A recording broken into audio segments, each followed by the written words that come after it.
The road to Omaha has officially begun for the Vandy boys. The number one overall seed Commodores will host three other teams this weekend at Hawkins. It's going to be an electric weekend in Nashville, helping us break it all down. He's one of the best in the business when it comes to talking Vandy, a good friend of mine, good friend of the show. You know him as Hack Squat Jen Duggan. Trevor Hulan, the Dore Report, joins us once again. Trev, what's going on, man? Appreciate you taking the time. Excited to chat with you. It feels good, by the way, to be talking with you in the same city. First time we've ever done this outside of yesterday. Obviously, the last episode of the Dore Report, one of the best, in my humble opinion, that's ever been released. But again, Trev, always a pleasure, man. Really excited to chat with you. It's going to be a fun weekend down in the West End. Chris, absolutely. Thank you for having me on, man. And once again, thank you for joining us on our podcast last night. And we welcomed you on our podcast. And now that we're on your platform, I want to welcome you to, in my opinion, the greatest city in the world. Welcome to Nashville, baby. Yeah, it feels good to be here, man. It's been a lot of fun. Again, like I said, it's going to be a fun weekend in Nashville because of what the Commodores did up to this point. 42-16 overall, 19-11 in conference. You look at the way, Trev, they finished. Obviously got red hot at the end of the season, took that big series against Alabama, took that one at Lindsey Nelson against Tennessee, swept Kentucky with a pair of walk-offs to cap the regular season, and then go on a run in the SEC tournament and win the whole damn thing. Pitching was phenomenal, gave up 3 total runs as a pitching staff in those 3 games. And it all culminates with the Vandy boys getting the number 1 overall national seed. Trev, your thoughts first on just the regular season. I know, again, we talked about this on you guys' show, but, we had some takes on Tim Corbin after last year and then about halfway through this year, especially with some of the offensive shortcomings. But they obviously turned it around, catch fire. What do you make of the regular season? Because it really did feel like kind of a tale of 2 seasons almost, if you will.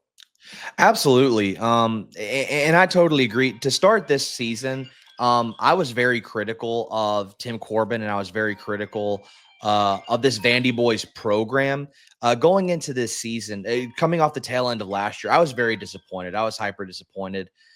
Because as a Vanderbilt fan myself for baseball, here's my personal expectation for Vanderbilt baseball is super regionals, Omahas, and national titles. And Vanderbilt had not reached that pinnacle since 2019. You could make the argument that they should have, God forbid COVID happened, they should have done it in 2020. I think still that 2020 season, they were the best team in college baseball until COVID derailed the season. But I was hypercritical. And then going into this season, the first half of the season, Vanderbilt was just not playing good baseball in all 3 facets, really. I think pitching and defense, they were elite. They were very good. But in the modern era of college baseball, offense is going to win you games during the regular season. Their offense just was not getting it done. Up until I believe it was the Alabama series. Up until this most recent Alabama series, Vanderbilt had not won back-to-back SEC series all season long. So they would, starting with the Auburn series, the first series of the season, they would win a series, they would lose a series, they would win a series, they would lose a series. So it was truly a Jekyll and Hyde situation with this Vandy boys team. But I will go on the record and say, I know that Tim Corbin has had a lot of talent. I know that this team has a ton of talent, especially J.D. Thompson coming off the bump. Connor Fennell's a young guy that's really emerging. The RJ Austin, of course, is a borderline first-round draft pick for this upcoming season. But I think this is Tim Corbin's most, at least in recent memory, one of his more impressive managerial jobs within baseball. I think early in his tenure during those early Vandy boys teams, those were really impressive because those didn't have a ton of talent.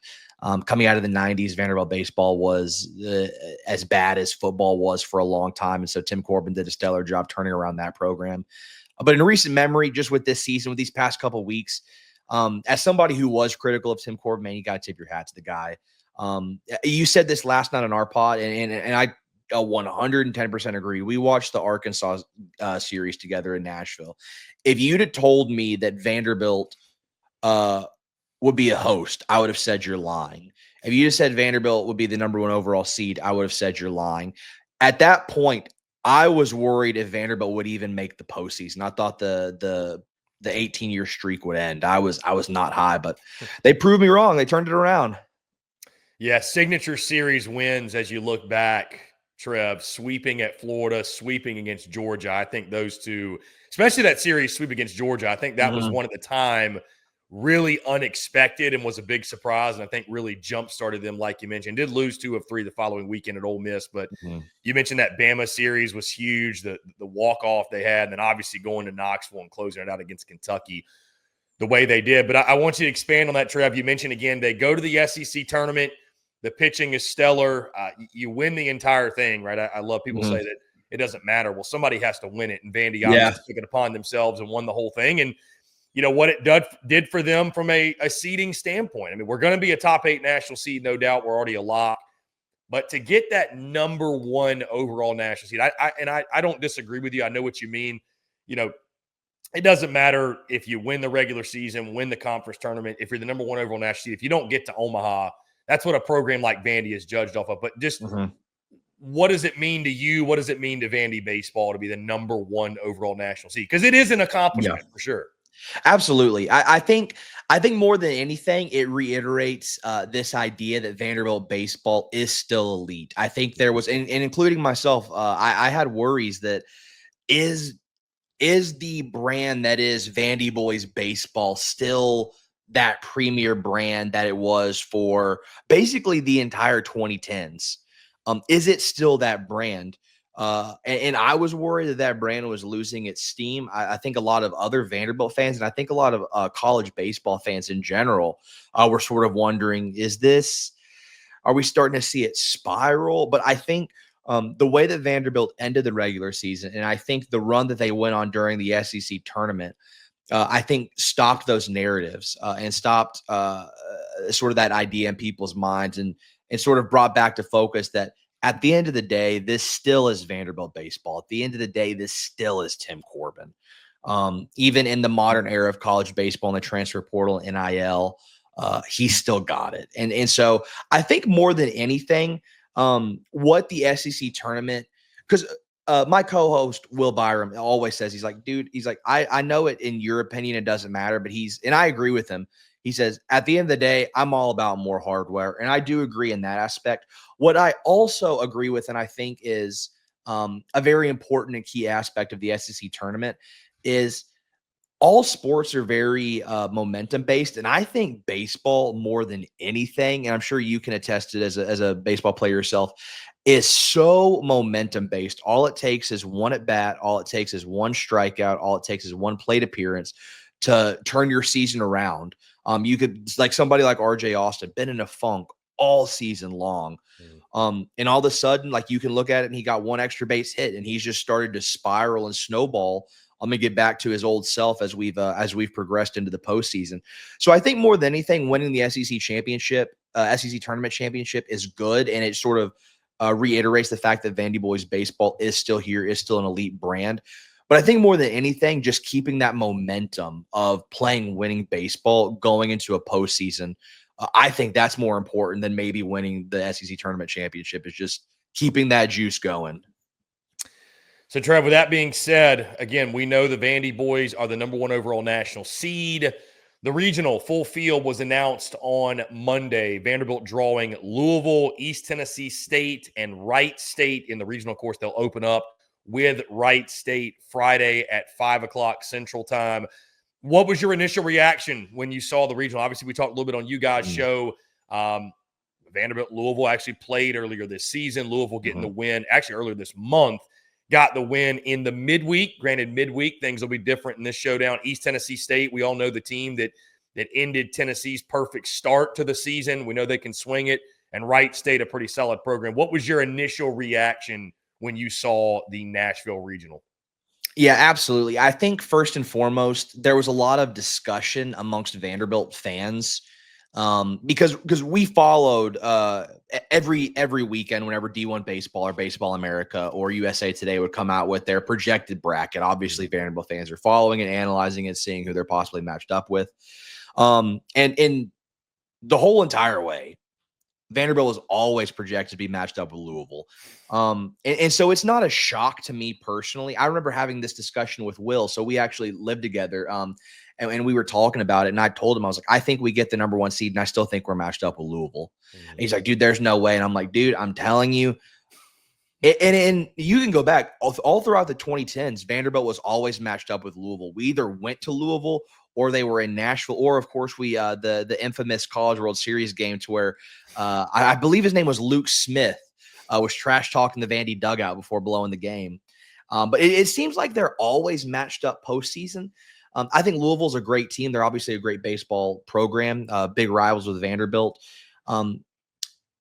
Like you said, midweek game, originally Louisville got the best of Vanderbilt. I think Vanderbilt is a better baseball team than Louisville. I think Vanderbilt would edge out a matchup between them.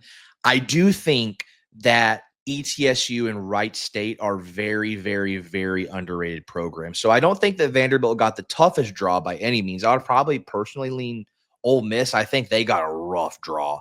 I mean, they certainly don't have the easiest, as we both, I believe, agree. I think LSU by far and away got the easiest draw. So sort of middle. I do think that ETSU and Wright State are very good programs. As I'm sure a lot of listeners know, ETSU absolutely hits the hell out of the baseball. One of the top 10 teams in the nation in slugging and OPS.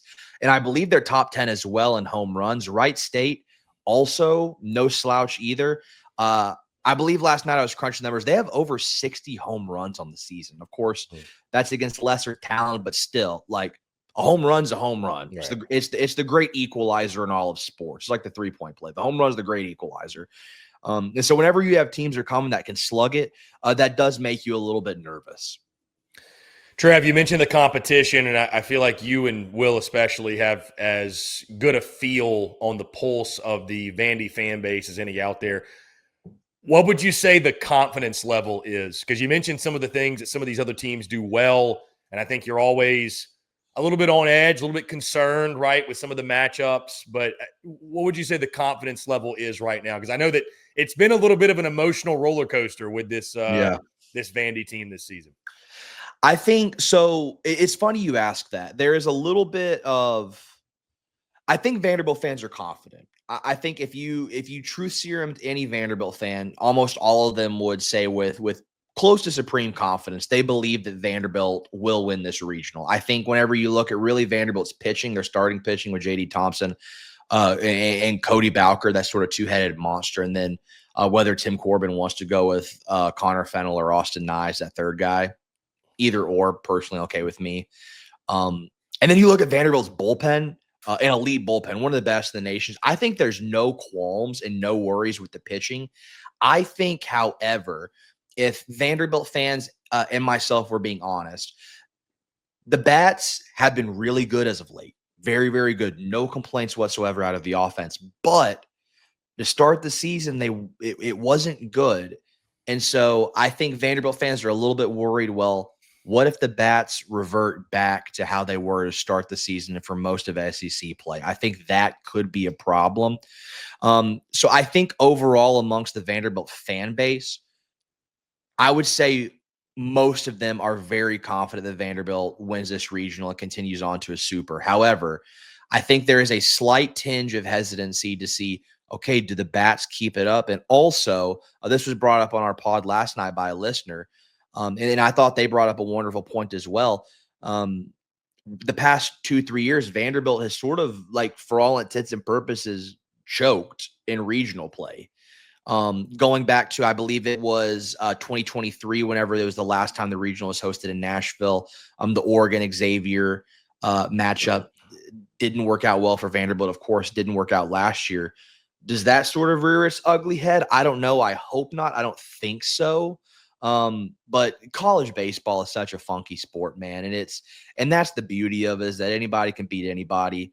You just got to get hot at the right time. So I would say Vanderbilt fans are confident, but I think in the back of their mind, there's like a slight hesitancy that's like, okay, just stay hot and don't lose games you're supposed to win. Couple cold beverages at the parking garage certainly will help the confidence levels over the weekend in Nashville. No doubt, no doubt. The mountains will be blue on the garage. I'll tell you that much. Get ready to learn 25th Ave Garage, buddy. Absolutely. Trev, I mean, you mentioned a lot of different facets of this Vandy team, obviously, and the keys to baseball. I think we talked about it on you guys' show. They're pretty simple: pitch well, play good defense, timely hitting. We kind of know the drill, but when you've looked at the competition, you look at this Vandy team, for the Dores to punch their ticket to the Supers, if you had to give a key, is there just one thing that, and like you said, it's not about even winning the Nashville Regional. The expectations to get to Omaha and compete for a national title. So even maybe beyond not just winning, but feeling good about the trajectory this team is on post winning the regional, going to the Supers. Anything specifically you're looking for, like a specific key for you for the weekend that the Vandy boys need to do?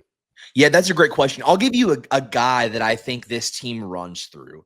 And it might be a little counterintuitive to my previous takes that I've had on Twitter and on pods is in order to win, Vanderbilt needs to prioritize extra base hits and home runs. Now, I will say a guy that I believe is the heart and soul of this Vanderbilt baseball team, who is not a power hitter, who this season, it's, as many would say, has taken a step back, but has all of a sudden sort of gotten hot and become the player that we know he can be, RJ Austin.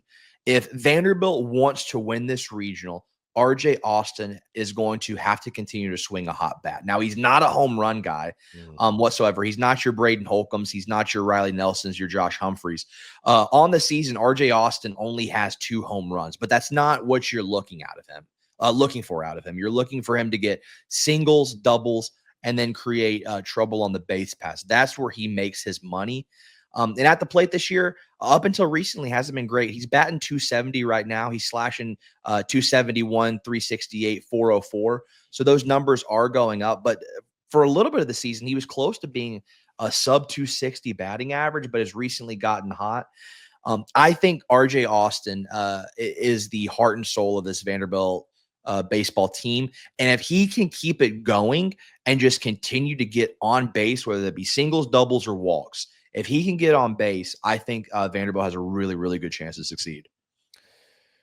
Trev, not to look ahead because obviously there's work to be done this weekend, but let's just assume, excuse me, that Vandy does get out of their own regional, advances to the Supers. We know they'll be hosting the Super at Hawkins Field in Nashville. Thoughts on the potential Super Regional matchup? Obviously paired up with the Hattiesburg Regional, so it'll be either Southern Miss, Miami, Alabama, or Columbia.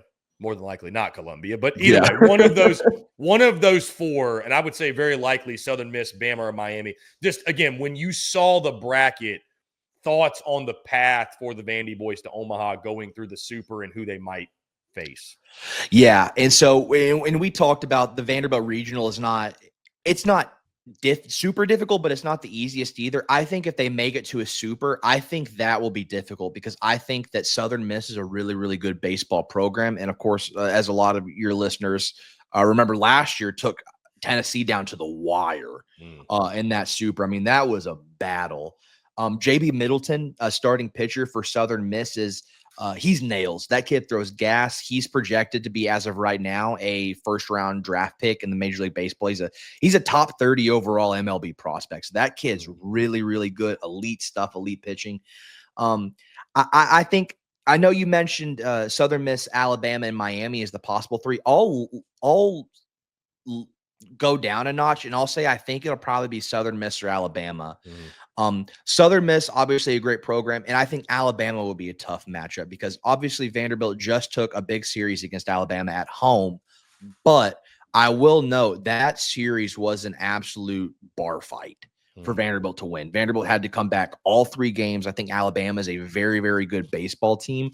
I think if they matched up again, I think I would give a little bit of an edge to Vanderbilt, but I think it very easily could go Alabama just because what we saw from that last series, absolute bar fight. Every game came down to the wire. And so I think that's an interesting matchup. I think if Vanderbilt, which I do project them to make a Super, I think a Super between either Southern Miss or Alabama, I think will be very, very difficult. But I do think in my heart of hearts, I truly believe, I think Vanderbilt is one of the final 8 teams to make Omaha. Trevor Hulan, the Dore Report, a.k.a. Hack Squat Jim Duggan. Trev, last thing before I get you out of here, really quickly, your thoughts on the atmosphere this weekend at the Hawk, and maybe give a sales pitch to the people that are on the fence, whether they're going to show up or not, and why they should show up. What postseason baseball, what you can expect at the Hawk. Yeah, and so thank you for asking, because of course with Vanderbilt athletics, specifically football, there's a narrative that Vanderbilt fans don't show up for athletics. And I think in football, thankfully, especially this past season, you're starting to see it change. I think in basketball, you're definitely starting to see that change.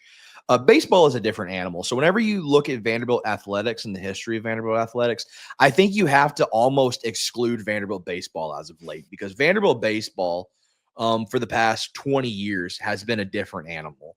And Vanderbilt baseball fans are different types of animals than for football and basketball. And so Vanderbilt baseball fans are very, very diehard. They love the Vandy boys and they're very passionate about Vanderbilt baseball. I will say, the last time Vanderbilt hosted a regional, me and Will were there. And every time it is a raucous environment. You want to talk about loud, electric. You're truly like jammed to the gills of because everybody in town wants to go watch this baseball game. And so that's why the 25th Ave Garage is so appealing, is because you'll see this too for those who watch on television. Hawkins Field will obviously be sold out. There will be, every seat will be full, and so they'll pan to the garage, and you'll probably have 200-300 people watching the baseball game from the garage, lined up, tents everywhere, people tailgating, and you'll have about an additional 200-300 watching from that parking garage. It's an electric atmosphere. I truly believe. I know people like to say like Mississippi State has and they obviously have a great atmosphere. I think it's hard to beat a regional series at Hawkins Field. And so if you're on the fence, if you can even manage to get tickets, because it's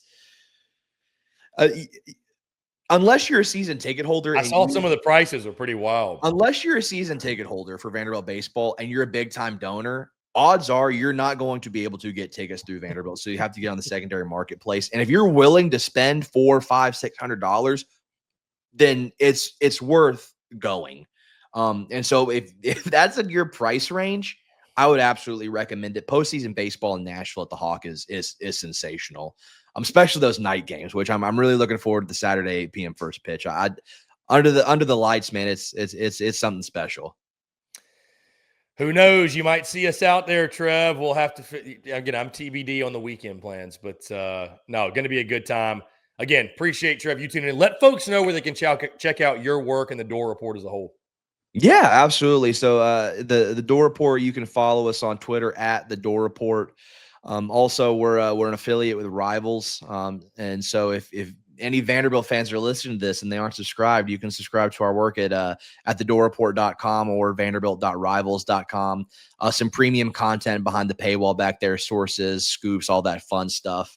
You can follow me on Twitter at Hack Squat Jim Duggan. You can just search Hack Squat Jim Duggan, and I promise you I'm the only guy on that site with that name. As well as my my host and roommate. You can follow him at the Will Byram on Twitter. Fun stuff. So if you're a Vanderbilt fan or an SEC fan in general, we would love the support. We would love the support. Trev, appreciate you taking the time, my friend. Let's definitely do it again soon. Absolutely. Chris, you're the man. We love you.